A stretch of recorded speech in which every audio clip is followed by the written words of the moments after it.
আপনি কি বিটিএন নিউজের সেরা সাংবাদিক হতে চান?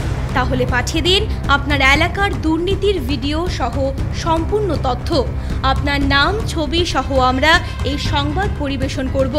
আপনার সংগ্রহীত সংবাদ 9435172456 অথবা 9435073499 হোয়াটসঅ্যাপ নম্বরে পাঠিয়ে দিন।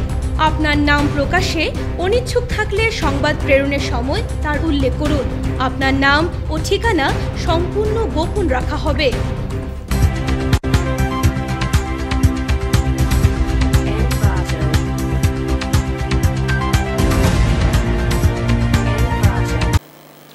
নমস্কার, বিটিএন সংবাদে আপনাদের স্বাগত। রয়েছে আমি মানুষে। প্রথমে দেখে নিচ্ছি আজকের সংবাদ শিরোনাম।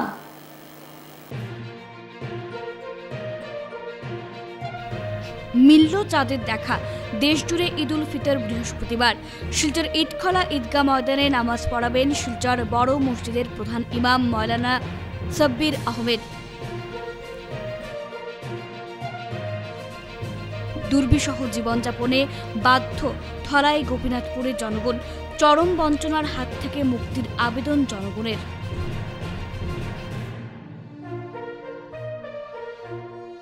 নবজাতকের মৃতদেহ উদ্ধারের ঘটনায় চাঞ্চল্য কালীনগর এলাকায়, তদন্তে পুলিশ।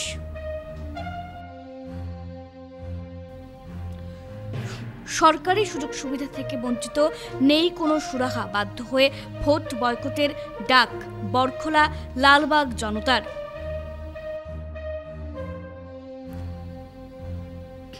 10 এপ্রিল বিশ্ব হোমিওপ্যাথি দিবস। এবারের থিম এক স্বাস্থ্য এক পরিবার। বিশ্বজুড়ে পালিত ওয়ার্ল্ড হোমিওপ্যাথি ডে 2024। এবারে আসছি বিস্তারিত খবরে। মিলল চাঁদের দেখা, দেশ জুড়ে ঈদ উল ফিতর বৃহস্পতিবার। শিলচর ইটখলা ঈদগাহ ময়দানে নামাজ পড়াবেন শিলচর বড় মসজিদের প্রধান ইমাম মাওলানা সাব্বির আহমেদ লস্কর। অবশেষে অপেক্ষার অবসান, ঘোষণা করা হলো ঈদ উল ফিতরের দিনক্ষণ। বুধবার সন্ধ্যার আকাশে ঈদের চাঁদের দেখা মিলল। ঈদ উল ফিতর ভারতে পালিত হবে 11 এপ্রিল বৃহস্পতিবার। অবশেষে ধরা দিল চাঁদ। বৃহস্পতিবার ঈদ উল ফিতর পালনের মধ্য দিয়ে বুধবার শেষ হয়েছে পবিত্র রমজান মাস। এদিনে অন্তিম রোজা পালন করেন মুসলিমরা। এদিকে উপত্যকার ঐতিহ্যবাহী শিলচর ইটখলা ঈদগাহ ময়দানে ঈদ উল ফিতরের জামাত অনুষ্ঠিত হবে বৃহস্পতিবার সকাল 9টায়। নামাজ পড়াবেন শিলচর বড় মসজিদের প্রধান ইমাম মাওলানা সাব্বির আহমেদ লস্কর এবং সোনাইয়ের ধনেহরি ঈদগাহ ময়দানে নামাজ শুরু হবে 8:30টায়। নামাজ পাঠ করাবেন সোনাই আলিয়া মাদ্রাসার মুফতি মোহাম্মদুল্লাহ লস্কর। এদিকে শিলডুবি তীরমুখী মোহাম্মদিয়া ঈদগাহ নামাজ পরিচালনা করবেন মাদ্রাসার প্রধান হাফিজ মাওলানা জয়নুল আবেদিন। নামাজ শুরু হবে সকাল 8:30টায় এবং পূর্ব সোনাইয়ের সেন্ট্রাল ঈদগাহ ময়দানে সকাল 8:30টার সময় নামাজ আদায় করা হবে। নামাজ পরিচালনা করবেন করিমগঞ্জের জাতুয়া আলিয়া মাদ্রাসার সুপারিনটেন্ডেন্ট তথা বিশিষ্ট ইসলামিক বক্তা মাওলানা এমাদ উদ্দিন। অন্যদিকে দক্ষিণ কৃষ্ণপুর ঈদগাহে সকাল 8:30টায় নামাজ অনুষ্ঠিত হবে। নামাজ পড়াবেন আলহাজ হাফিজ মাওলানা হোসেন আহমেদ লস্কর। পবিত্র ঈদকে কেন্দ্র করে আনন্দে মাতোয়ারা সীমান্ত জেলা করিমগঞ্জের ইসলাম ধর্মাবলম্বীরা। বৃহস্পতিবার আয়োজিত হবে মহা ঈদ উল ফিতর। দীর্ঘ 1 মাস সিয়াম সাধনার পর ইসলাম ধর্মাবলম্বীদের পবিত্র উৎসব ঈদ উল ফিতর বৃহস্পতিবার অনুষ্ঠিত হবে। দিনটিকে ঘিরে ইসলাম ধর্মাবলম্বীরা আনন্দে মাতোয়ারা হয়ে উঠেছেন। করিমগঞ্জ জেলায়ও ঈদের প্রস্তুতি প্রায় সম্পূর্ণ। জেলার বিভিন্ন ঈদগাহ ও মসজিদে আয়োজিত হবে নানা ধর্মীয় অনুষ্ঠান। এদিন সকাল 9টায় বদরপুর আল জামিয়াতুল ইসমিয়াতুল আরাবিয়ার মুহাদ্দিস মুফতি আব্দুল বাসিত আল কাসেমির উপস্থিতিতে ঈদের নামাজ পড়া হবে। বুধবার এক সাংবাদিক সম্মেলনে ঈদ পালনের প্রস্তুতি সম্পর্কে নিজের বক্তব্য তুলে ধরেন ঈদগাহ কমিটির কর্মকর্তারা। এদিকে পবিত্র ঈদকে কেন্দ্র করে সীমান্ত শহরের স্টেশন রোড সহ জেলার বিভিন্ন হাট বাজারে ইসলাম ধর্মীয় মানুষকে নানা সামগ্রী ক্রয় করতে দেখা গেছে।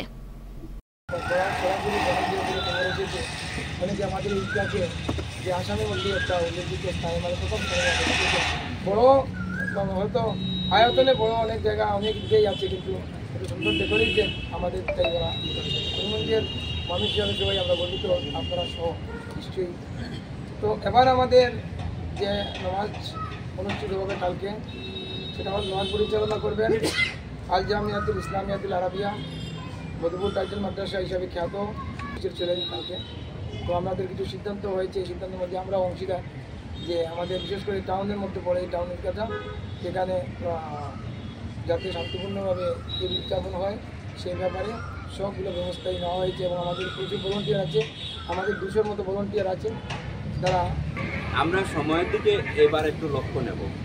আমরা 9টার সময় নামাজ হবে, তাই আপনাদের মিডিয়ার মাধ্যমে আমরা এটা বলতে চাই যে আগে নামাজে 9টার সময় হলে একটু বিলম্ব হতো, এবারে 9টার সময়ই নামাজ হবে। তাই খুব সম্ভব আপনারা মাধ্যমে আমরা এটা সমস্ত করিমগঞ্জবাসীকে জানাতে চাই।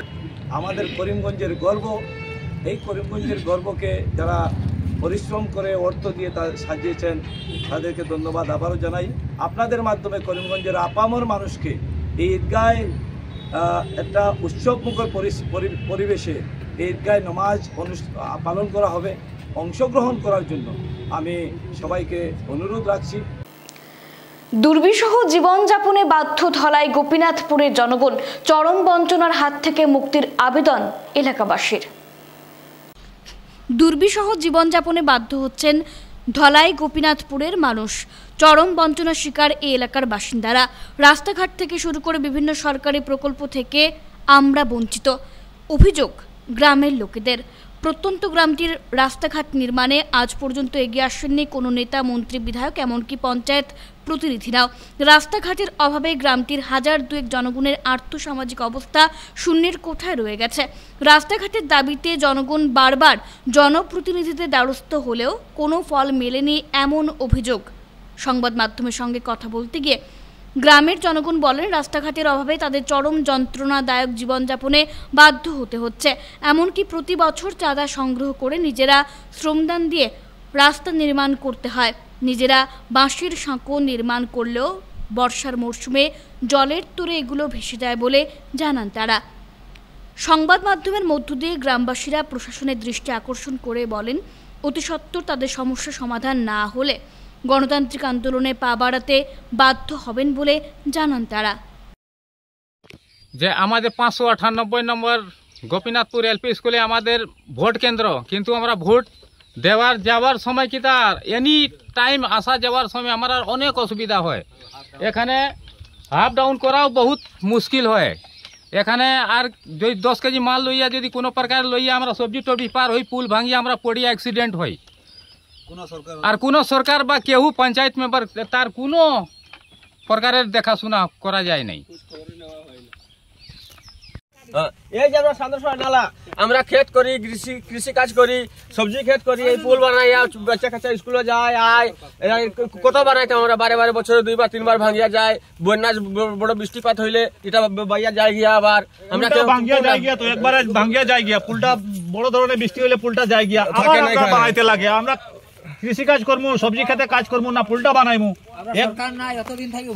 আমরা ভোট দিতে দিতে শেষ। সরকার কতবার, সরকার বনের কতবার যার, কত এমএলএ আর মন্ত্রী, আর আমরা খালি ভোট চার, ভোট দিই, আর ভোট দিতেও থাকি, আর এখনো দিমু তো দিতেও থাকি, আর কিন্তু আমরা রাস্তার আর পুল আর কিছু হর না। সাংবাদিক মহোদয়, আমাদের এখানে প্রচুর ঘনবসতি আছে। এখানে একটা আমাদের স্কুলের সেন্টার আছে 598 নম্বর গোপীনাথপুর এলপি স্কুল। এই যে দার্বির যে একটা গ্রুপ, এই গ্রুপের সমস্ত ভোটার এখানে 598 নম্বর এলপি স্কুলে।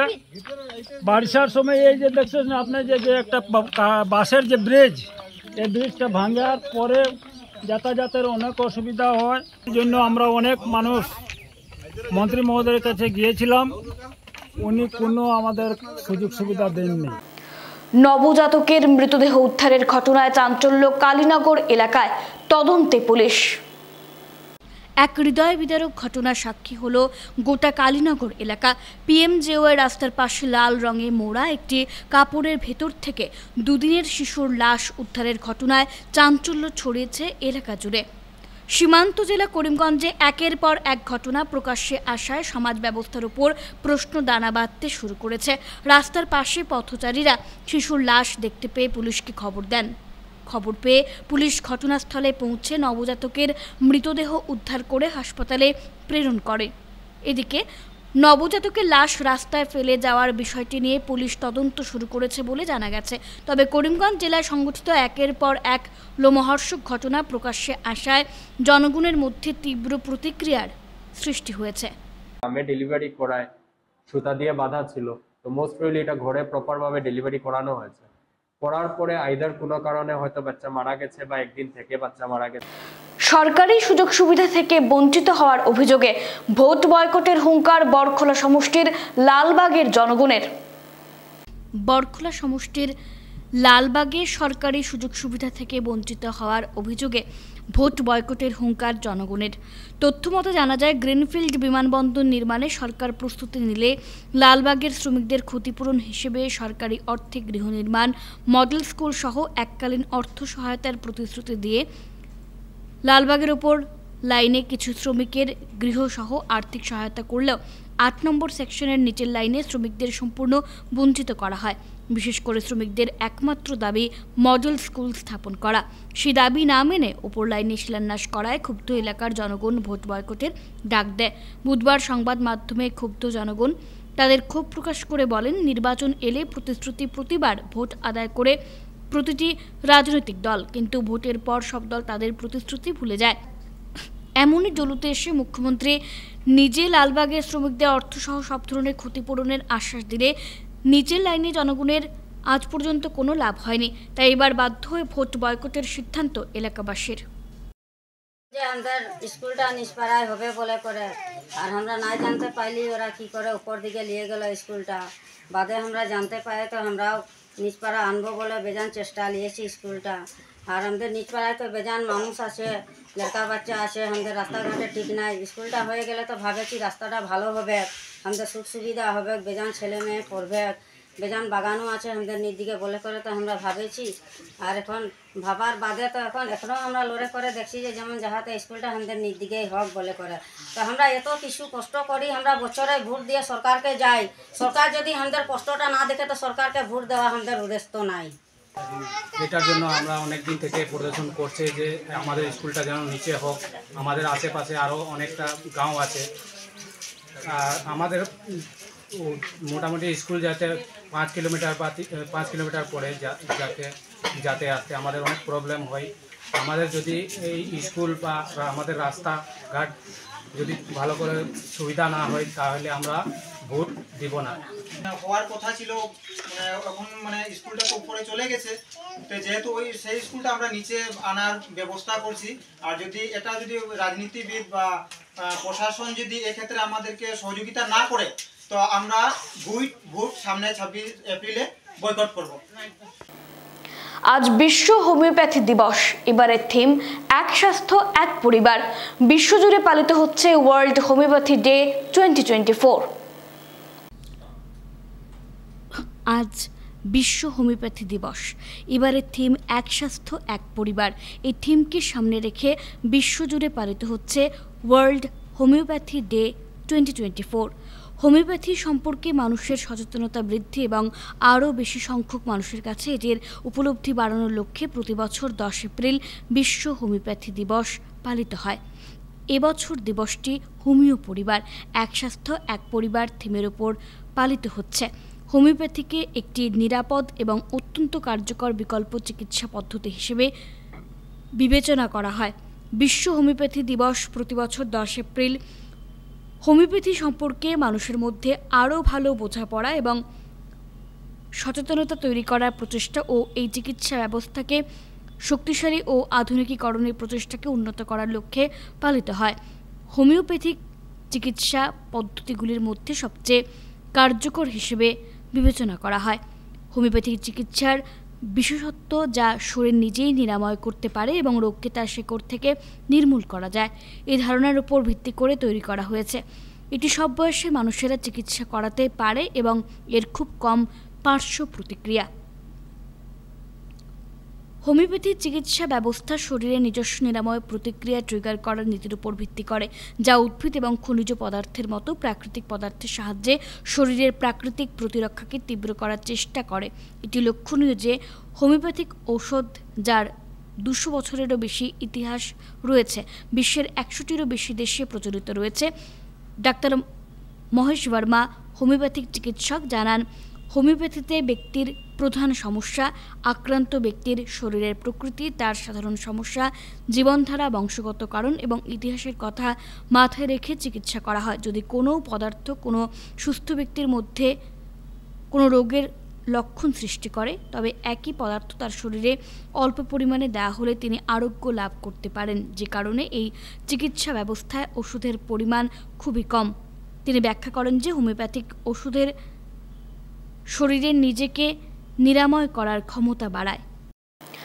শিলচর লোকসভা আসন দখলের লড়াইয়ে জোর প্রচারাভিযানে তৃণমূল কংগ্রেস। বিজেপি দেশ ও দেশবাসীকে ঠকিয়েছে বলেন রাধেশ্যাম। শিলচর লোকসভা আসন দখলের লড়াইয়ে জোর প্রচারাভিযানে নেমেছে তৃণমূল কংগ্রেস। শিলচরে জনসংযোগের বিভিন্ন পন্থা অবলম্বন করেছে তৃণমূল। একই সঙ্গে শিলচরে পথসভাও চালিয়ে যাচ্ছে দল। আজ শিলচর আঙিরখাড়ি শহীদ বেদির পাশে এক নির্বাচনী পথসভা অনুষ্ঠিত হয় তৃণমূলের আহ্বানে। উপস্থিত ছিলেন দলের সাংসদ প্রার্থী রাধেশ্যাম বিশ্বাস, সাংসদ সুস্মিতা দেব, রাজেশ দেব, সজল বণিক সহ অন্যান্যরা। সন্ধ্যের পর অনুষ্ঠিত এই পথসভায় বক্তব্য রাখতে গিয়ে শিলচর লোকসভা আসনে তৃণমূল প্রার্থী রাধেশ্যাম বিশ্বাস বলেন, বিজেপি দেশ ও দেশবাসীকে ঠকিয়েছে। ধীরে ধীরে মানুষ বিজেপির চরম দেশ ও জনবিরোধী কার্যকলাপ বুঝতে পারছেন। বিজেপি বারবার মানুষকে বিভ্রান্ত করে ভোট আদায়ের নতুন নতুন কৌশল অবলম্বন করে। তবে সাধারণ মানুষকে বেশি দিন বোকা বানানো মোটেই সম্ভবপর নয়। তাই ইডি, সিবিআইকে লেলিয়ে দিয়ে বিরোধীদের হেনস্থা করা ও নির্বাচন থেকে দূরে সরিয়ে রাখার প্রয়াস চালিয়ে যাচ্ছে ভারতীয় জনতা পার্টি। তিনি বলেন, বিজেপি সরকারের দ্বারা চরম বঞ্চনার শিকার হচ্ছে বরাক উপত্যকা। ডিলিমিটেশন থেকে শুরু করে শিল্প উদ্যোগ স্থাপনে চরম বঞ্চনার সম্মুখীন হচ্ছেন এই অঞ্চলের মানুষ। নির্বাচনী পথসভায় বক্তব্য রাখতে গিয়ে সাংসদ সুস্মিতা দেব বিজেপি সরকারকে জনবিরোধী সরকার আখ্যায়িত করে তীব্র আক্রমণ করেন। আমি নিজের উপরে উঠে ব্যবধানে হেরে গিয়েছিলাম, কিন্তু দেখুন আমাদের যে বিগতদিনের যে কর্মকাণ্ড আছে সংসদে, আমি সংসদে প্রায় 234টি প্রশ্ন করেছিলাম মোদী সরকারটির সামনে। আমি সংসদে বারবার এনআরসি নিয়ে প্রশ্ন করেছিলাম। আমি সংসদে বারবার এই দেবারগুলিকে বাঁচানোর জন্য আর্জি করেছিলাম।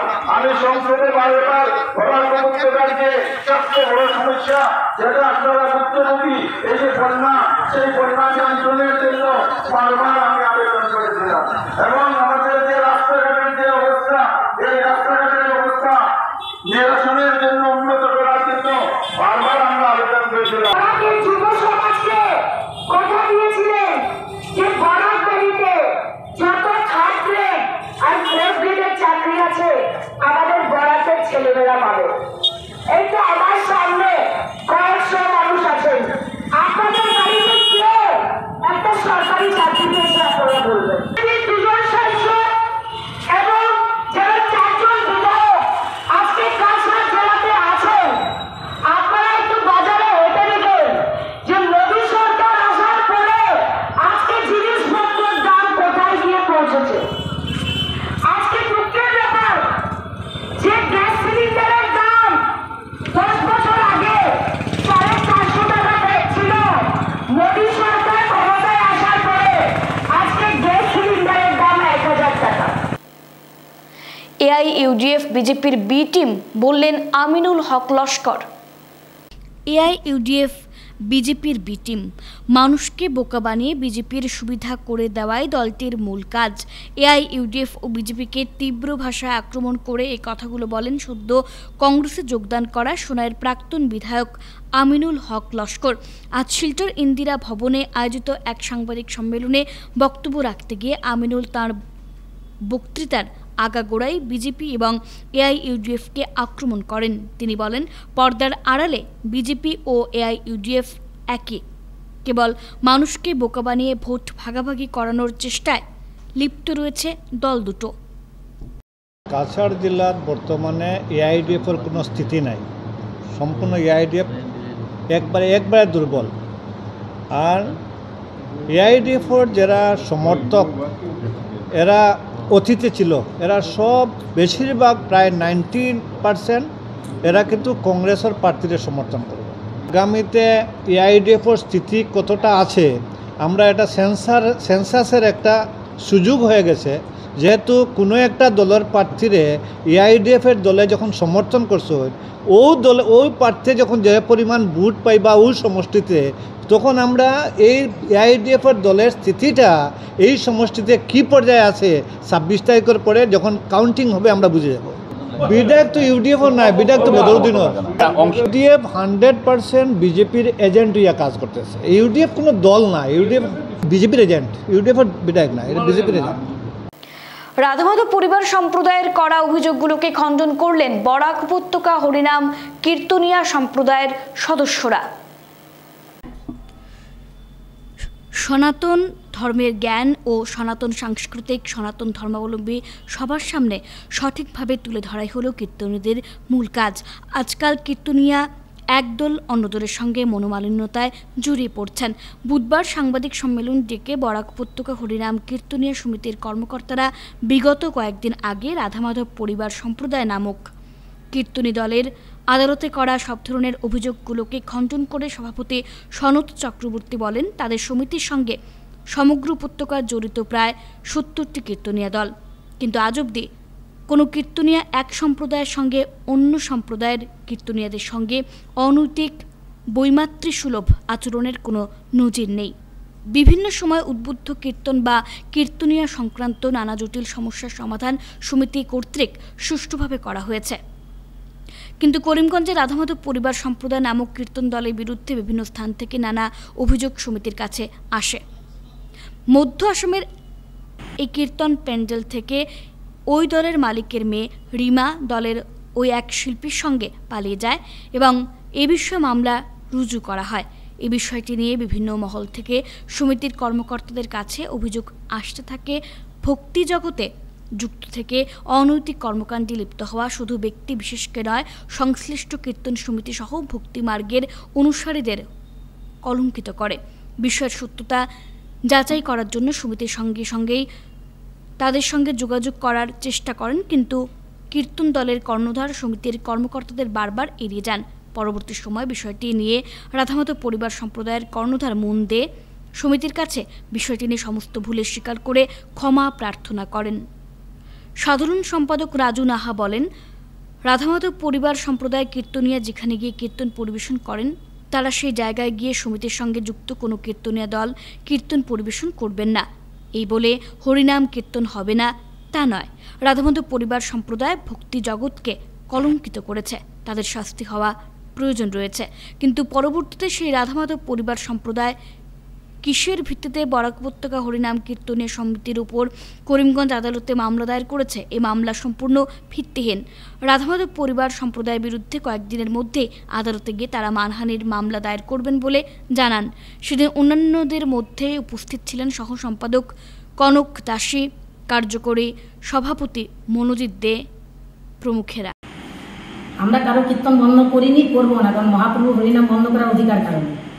আমরা শুধু এইটুকু বলেছি যে ওরা যেখানে যাবে এরকম পরিবেশ যদি ওরা ঠিক না করে তাহলে আমরা যাবো না। তার মানে এটাই সবার কাছে এটা আমরা প্রার্থনা জানাচ্ছি যে ওরা মিথ্যা যে মামলাটা করেছে এটার বিরুদ্ধে আমাদের যে কোনো স্টেপ আমরা নিতে আমরা এটা রাজি আছি। যে কোনো স্টেপ, সে কোর্টে যেতে হয়, যদি হাইকোর্টে যেতে হয়, এমনকি সুপ্রিম কোর্টে যদি যেতে হয় আমরা সুপ্রিম কোর্ট পর্যন্ত যাব, কিন্তু ভক্তির জগৎকে আমরা এরকম নষ্ট করতে দিব না। এটা আমার বরাকভ্যালি কীর্তন সমিতির যে আমরা আছি, তো ওরা যে জায়গাতে যায় আমরা যাই না, আমরা ওদেরকে বারণ করি না যেন ওরা কীর্তন বন্ধ করে। আমরা কেউ পারবো না, এটা মহাপ্রভুর নাম, সবাই কীর্তন করবে, কিন্তু ওরা যে জায়গাতে যায় আমরা ওই জায়গাতে যাই না। আমরা যে কমিটিতে ফোন করে ওরা থাকলে আমরা না করে দিই যে অমুক দল আছে আমরা যেতে পারবো না। এইভাবেই চলছে। ওরা আমাদের সাথে যোগাযোগ করে নেয়, অনেকবার ওদেরকে আমরা রিকোয়েস্ট করেছি যে তোমরা আসো, বিষয়টা দেখি। ওরা আসেনি। ওরা আমাদের উপরে মিথ্যা এজাহার দিয়েছে করিমগঞ্জ কোর্টে। যাই হোক, কোর্টে একটা এজাহার দিয়েছে, যার ভিত্তিতে আমরা বরাকবিলি সমিতি সবাই অনেক দুঃখ পেয়েছি। কিন্তু এখন যেহেতু মিথ্যা মামলা করেছে তার বিরুদ্ধে এখন আমরা এই 2-4 দিনের ভিতরে আমরা ওদের উপর একটা মানহানির কেস আমরা ফাইল করব। আর যেমন অনেক ধরনের কার্যকলাপ আছে আমাদের সমিতির মধ্যে, অনেক তাদের সম্বন্ধে কমপ্লেন আসে, কীর্তনের অনেক কিছু আছে। বিগত কিছু মানে একটা ঘটনা হয়েছে লঙ্কাতে, গেছের বছর একটা ঘটনা হয়েছিল। তারপর এই ঘটনার জন্য আমরা এই দলকে আমরা অনেকবার জানানো হয়েছে যে আপনারা এইভাবে একে নিয়ে কীর্তন করবেন না। মানে তাদের একটা পারিবারিক ঘটনা হয়েছিল, ওইখান থেকে একটা ঘটনা, নোংরা ঘটনা হয়েছে, যার জন্য আমরা সমিতি থেকে আমরা সিদ্ধান্ত নিলাম, এদেরকে ভালো করে বুঝালাম যে কালপ্রিট আছে, যে ঘটনাটা হয়েছে সেই ঘটনাটা যে ব্যক্তি আছে সেই ব্যক্তিকে বাদ দিয়ে কীর্তন করার জন্য আমরা সমিতি থেকে সবাই মিলে এটার সিদ্ধান্ত হলো, সব দল মিলে। তো সিদ্ধান্ত হওয়ার পর ওনাদেরকে সিদ্ধান্ত জানানো হলো, কিন্তু সেই সিদ্ধান্ত ওরা মানেনি। 2 বছর থেকে দেখা যাচ্ছে যে ওই যে রাধামাধব সম্প্রদায় পরিবার, রাধামাধব পরিবার সম্প্রদায় এটা একটা নিকৃষ্টভাবে চলাফেরা করছে, যা কীর্তন জগতে এটা মোটেও সাজে, যার জন্য মানে অনেক কঠোর শাস্তি দেওয়ার আমরা উচিত ছিল, কিন্তু আমরা তাও করি না, যেহেতু হরিনাম কীর্তন সংকীর্তন করব। তথাপি আমরা তাদেরকে অনুরোধ করছি অনেকবারই, তারা কিন্তু আমাদের সঙ্গে বসার কোনো আলোচনা আসে না, কিন্তু তারা গুমরা গ্রান্টে পানীয় জল প্রকল্পের নির্মাণ কাজে চরম অনিয়মের অভিযোগ, বিভাগীয় বাস্তুকারের কাছে লিখিত নালিশ, ভোট বয়কটের ডাক এলাকাবাসীর। গুমরা গ্রান্টে পানীয় জল প্রকল্পের নির্মাণ কাজে চরম অনিয়মের অভিযোগ উঠেছে। এ নিয়ে বিভাগীয় বাস্তুকারের কাছে লিখিত নালিশ জানানোর পাশাপাশি ভোট বয়কটের ডাক এলাকাবাসীর। কালাইন ব্লকের অধীন কুশিয়ারকুল জিপির গুমরা গ্রান্টে বিশুদ্ধ পানীয় জলের ব্যবস্থায় পুরোপুরি ব্যর্থ হয়েছে, ফলে খাল বিল নালার নোংরা জলের উপর তাদের ভরসা করতে হচ্ছে। ভুক্তভোগীদের কথায়, গণদাবিকে গুরুত্ব দিয়ে গুমরা গ্রান্টে পানীয় জল প্রকল্প নির্মাণের জন্য মোটা অঙ্কের অর্থ বরাদ্দ হয়, তবে কাজের ফলক না লাগিয়ে জনগণকে অন্ধকারে রাখা হয়েছে বলে জনতার অভিযোগ। কাজের বরাদ্দপ্রাপ্ত ঠিকাদার স্থানীয় একাংশ নেতাদের সাথে সমঝোতা করে নেতাদের পূর্ণ মদতে অতি নিম্নমানের নির্মাণ কাজ হচ্ছে বলে স্থানীয়দের অভিযোগ। নির্মাণ কাজ সঠিক হচ্ছে না বলে এ নিয়ে জনপ্রতিনিধিদের কাছে একাধিকবার নালিশ জানানো হয়। কাজের সরজমিনে তদন্ত করার গণদাবিকে বিন্দুমাত্র গুরুত্ব দেননি স্থানীয় প্রতিনিধিরা। নিরুপায় হয়ে গণস্বাক্ষরিত অভিযোগনামা বিভাগীয় বাস্তুকারের হাতে তুলে দেন স্থানীয় জনগণ। জনগণ সংবাদ মাধ্যমকে জানান, কাটিগড়ার ইন্দো বাংলা সীমান্ত অঞ্চলে কুশিয়ারকুল জিপির গুমরা গ্রান্ট এলাকায় বিভিন্ন সম্প্রদায়ের মানুষ যুগ যুগ ধরে বসবাস করে আসলেও তাদের সরকারি সব ধরনের উন্নয়ন থেকে বঞ্চিত করে রাখা হয়েছে। এখনো পর্যন্ত তাদের কপালে জোটেনি বিশুদ্ধ পানীয় জল। পানীয় জল প্রকল্পের যেভাবে নিম্নমানের কাজ হচ্ছে, বড়জোর 6 মাসের মধ্যে ভেঙে পড়ার আশঙ্কা ব্যক্ত করেন এলাকার জনগণ। তাই কাজের সরজমিন তদন্ত করে গণ অভিযোগের সত্যতা প্রমাণ সহ বিহিত ব্যবস্থা করার ভুক্তভোগী জনগণ। তাদের শেষ কথা, লোকসভা নির্বাচনের আগে প্রকল্পের কাজ সঠিকভাবে রূপায়ণ না হলে ভোট বয়কটের হুঁশিয়ারি ভুক্তভোগী জনগণের। এছাড়াও আদালতে দ্বারস্থ হয়ে দুর্নীতিবাজদের বিরুদ্ধে মামলা করারও সিদ্ধান্ত নেন তারা। আমরা চিফ মিনিস্টার যে জায়গায় কইরা যেন আসাম মুক্ত দুর্নীতি মুক্ত কর্তা, আসামর দুর্নীতি মুক্ত কর্তা, ও জায়গায় আমরা পিএচির টাকা কোটি কোটি টাকা আত্মসাৎ কর্তা, কোনো জাত কাম নাই। এটা আত্মসাৎ কর্তা কন্ট্রাক্টরে মাতিলে, সাধারণ গ্রামের মানুষেরও মাতিলে হুমকি দিয়ে অ্যাকশন হয়ে যেত।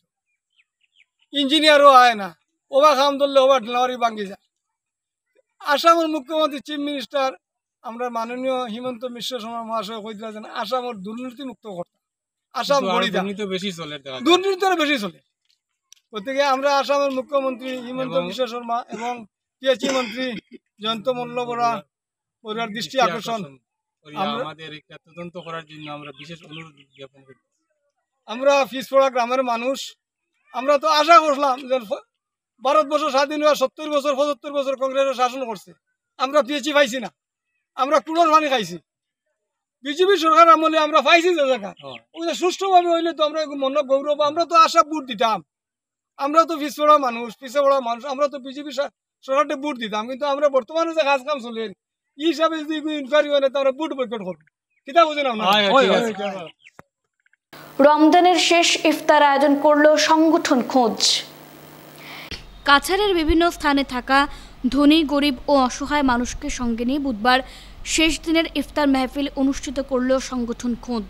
এদিন পুরুষ মহিলা সবাই একসঙ্গে ইফতার করেন। শিলচরের মসদ্দার আলী সুপার মার্কেটে আয়োজিত সংস্থার শেষ ইফতারে অসহায় মহিলাদের হাতে বিভিন্ন সামগ্রী তুলে দেন আয়োজকরা। এদিন ময়দা, চিনি, ডাল, তেল ও নুন সহ অন্যান্য খাবার সামগ্রী তুলে দেওয়া হয়। এছাড়াও বিভিন্ন মানুষের সহায়তায় 2 শতাধিক শিশুকে কাপড় তুলে দেন খোঁজের কর্মকর্তারা। সংস্থার সেবামূলক কাজকে এগিয়ে নিতে সকলের সহযোগিতা ও সমর্থন কামনা করেছেন আয়োজকরা। এদিন খোঁজের সভাপতি ডক্টর এম মাসুম ও সাধারণ সম্পাদক সজল লস্কর সহ অন্যান্যরা উপস্থিত ছিলেন। ঈদ উপলক্ষে অসহায় মানুষদের মধ্যে বস্ত্র বিতরণ করল ধলাইয়ের নেতাজি ক্লাব। বুধবার ধলাই জিপি ও পার্শ্ববর্তী সপ্তগ্রাম জিপির প্রায় 100 মানুষের মধ্যে বস্ত্র বিতরণ করেন নেতাজি ক্লাবের সদস্যরা। মহিলাদের শাড়ি ও পুরুষদের মধ্যে লুঙ্গি বিতরণ করেন তারা। নেতাজি ক্লাবের এই বস্ত্র বিতরণে অর্থ দিয়ে সহায়তা করেন উত্তর করিমগঞ্জের বিধায়ক কমলাক্ষ দে পুরকায়স্থ। এ নিয়ে বক্তব্য রাখতে গিয়ে নেতাজি ক্লাবের কর্মকর্তা তথা সমাজসেবী যুবক রাজন পালিত জানান, পবিত্র ঈদ উৎসবে হতদরিদ্র মানুষদের মধ্যে যাতে কিছুটা হাসি ফোটানো যায় তার জন্যই এই বস্ত্র বিতরণ করছেন। বস্ত্র বিতরণে অর্থ দিয়ে সহায়তা করার জন্য উত্তর করিমগঞ্জের বিধায়ক কমলাক্ষ দে পুরকায়স্থকে ধন্যবাদ জানান তিনি। বস্ত্র বিতরণ অনুষ্ঠানে উপস্থিত ছিলেন নেতাজি ক্লাবের সদস্য রাজদীপ পাল, অমিতাভ বসু, আশিস পাল, টিটু লস্কর প্রমুখ। আমরা সাহায্য করছে আর আমরা নেতাজি ক্লাবের তরফ থেকে মিলিয়া এটা কিন্তু কোনো পলিটিক্যালি না, ঠিক আছে, এটা আমরা ক্লাবের তরফ থেকে আমরা ক্লাবে সাহায্য করছে উত্তর করিমগঞ্জের বিধায়ক কমলাক্ষ দে পুরকায়স্থ, ঠিক আছে। তো অন্যান্য বছরও আমরা এরকম কাপড় বাটি ঈদের সময়, তো যার কারণে আপনার আজকে আমরা এখানে আপনার কাছে কাপড়টা তুলিয়ে দিব, কালকের দিন লাগাই ঈদের মধ্যে সব সামিল হবে, মানে যতটুকু আমরা ক্ষমতায় যতটুকু বেশি ততটুকু। আর ঈদ উপলক্ষে সবকে শুভেচ্ছা জানাই যে আগামীকালকে ঈদ, তার লাগি আমিও মনে করলাম যে আপনার লোকে সামিল হইতাম ঈদের মধ্যে। তো তার লাগি যত সামান্য আমরা নেতাজি ক্লাবের তরফ থেকে তোলাই ক্লাবের তো এটা কিন্তু পলিটিক্যাল কিছু না, বুট সুট এটা মাত নাই, হ্যাঁ বুটের ব্যাপার না, কিন্তু এটা আমরা এটা ক্লাবের তরফ থেকে আর থোড়া বহুত আমরা সাহায্য করছে। আমরা করিমগঞ্জের উত্তর করিমগঞ্জের বিধায়ক কমলাক্ষ দে পুরকায়স্থ অল্প সাহায্য করছে। তো আর এটা দোলাই নেতাজি ক্লাবের পক্ষ থেকে যে আমাদের গরিব দুস্থ মানুষদেরকে যে উপহার দেওয়া হয়েছে তার জন্য আমি লোকনাথপুরের পক্ষ থেকে অশেষ ধন্যবাদ জানাই। ঈদ উপলক্ষে শিলচর রামনগর এলাকার দুস্থদের মধ্যে খাদ্য সামগ্রী বিতরণ করল রোটারি ক্লাব। বুধবার স্থানীয় গ্লোবাল সোশ্যাল অর্গানাইজেশনের আয়োজনে এক সভার মাধ্যমে রামনগরের 150টি পরিবারের হাতে রেশন কিট বিতরণ করা হয়। বাংলাঘাট আখড়ার সেবায়েত রাধামাধব মিশ্রের পৌরোহিত্যে আয়োজিত সভায় সামগ্রী বিতরণ অনুষ্ঠানে উপস্থিত ছিলেন শিলচর রোটারি ক্লাবের সভাপতি দেবাশিস চক্রবর্তী, প্রাক্তন সভাপতি তৈমুর রাজা চৌধুরী ও রণধীর বসু। গ্লোবাল সোশ্যাল অর্গানাইজেশনের তরফে সাধারণ সম্পাদক আতাউর রহমান লস্কর সহ অন্যান্যরা উপস্থিত ছিলেন। বক্তব্য রাখতে গিয়ে আতাউর রহমান লস্কর রোটারি ক্লাবের সেবামূলক এই কাজের প্রশংসা করেন। এদিকে রোটারি ক্লাবের সভাপতি দেবাশিস চক্রবর্তী জানান, হতদরিদ্র মানুষরা যাতে ঈদের আনন্দে সামিল হতে পারে এর জন্যই রোটারি ফুড ব্যাংক থেকে এই খাদ্য সামগ্রী বিতরণ করা হয়েছে।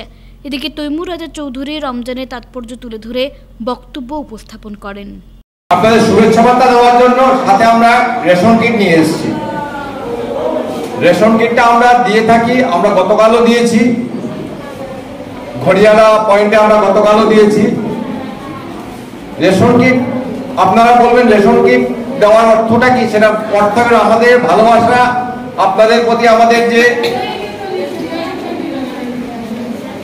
আপনাদের সাথে সহযোগিতা যেটা সেটা আমরা বজায় রাখার জন্য আমরা এটা করেছি, আমরা করে থাকি সবসময়। আমরা রোটারি ক্লাব সামাজিক সেবায় সবসময় আমরা সব কাজে জড়িয়ে থাকি, কিন্তু আমাদের উপলব্ধি করা উচিত যে কোনো আটা দিয়ে একটা মানুষ তো ধোয়ার পরে খেতে পারবে না। তার জন্য এই ওই অর্থের মূল্যে অন্য কিছু সঙ্গে দেওয়া, এবং বোধহয় 70 টাকার মতো বোধহয় হয়েছে, এবার 70 টাকার আশেপাশে বোধহয় হয়েছে এরকম। কিন্তু আমার মনে হয় যাদের সচ্ছল, যারা পয়সা করি আছে, তারা জাকাত হিসাবে একটু বেশি করে দেন না, কি আছে। তখন আমরা ফিতরা টাকাটা ফিতরাতে লাগলো, বাকিটা জাকাত হিসাবে গেছে। যার জন্য আমরা এখানে নিয়ে এসেছি, এটার মধ্যে 2 কেজি চাউল আছে, 1 কেজি ডাল আছে, 1 লিটার তেল আছে, হলুদ আছে, আরো কি আছে, লবণ আছে, এই ধরনের, যাতে আপনারা পেট ভরে খেতে। সয়াবিন আছে, এই সমস্ত কিছু দেওয়া হচ্ছে রোটারি ক্লাব থেকে, যাতে আপনারা এই ঈদের দিনে ভালো করে খেতে পারেন এবং আমাদের জন্য দোয়া করবেন, আমাদেরকে আশীর্বাদ করবেন। শেষ করার আগে খবরের বিশেষ অংশগুলো আরো একবার।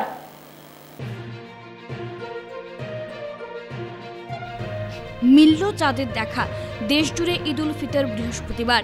শিলচর ইটখলা ঈদগাহ ময়দানে নামাজ পড়াবেন শিলচর বড় মসজিদের প্রধান ইমাম মৌলানা সাব্বির আহমেদ। দুর্বিষহ জীবনযাপনে বাধ্য থলাই গোপীনাথপুরের জনগণ, চরম বঞ্চনার হাত থেকে মুক্তির আবেদন জনগণের।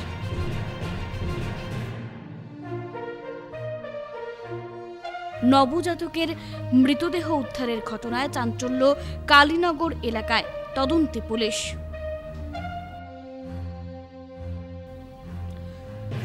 সরকারি সুযোগ সুবিধা থেকে বঞ্চিত নেই কোনো সুরাহা, বাধ্য হয়ে ভোট বয়কটের ডাক বরখলা লালবাগ জনতার।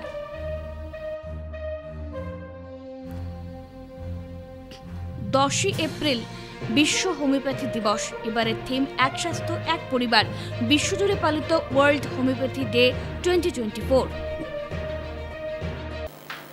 এখনকার মতো বিটিএন সংবাদ এই পর্যন্তই, ধন্যবাদ।